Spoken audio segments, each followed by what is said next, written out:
So what we're seeing is an escalated fire situation right now across the Northeast Fire region. And with that, we've brought in additional crews from out of province as well as out of country.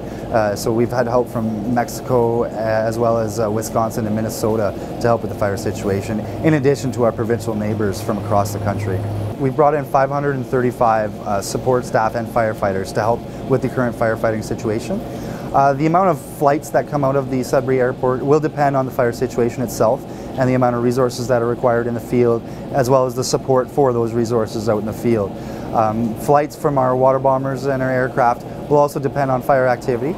Generally speaking, a lot of the fire activity that we see when we experience high volume of fires and active fires, that's when water bombers and air support generally tend to be dispatched quite a bit more.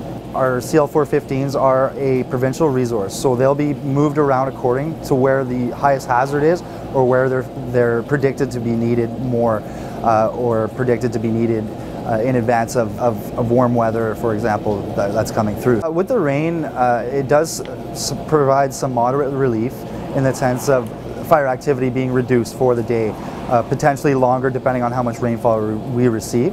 Firefighters out in the field will then have an opportunity to make more advancement on the fire line and on the fire perimeter and extinguishing the fire. So these days where we do see cooler, rainier weather allows for a good opportunity for firefighters to move through and progress in their suppression activities. Our firefighters are out in the field continually advancing with their suppression activities. We will have a good day to make progress today with reduced fire activity. That said, it will depend on how much rain is recorded to see how long-term the effects of the rain on the fire are.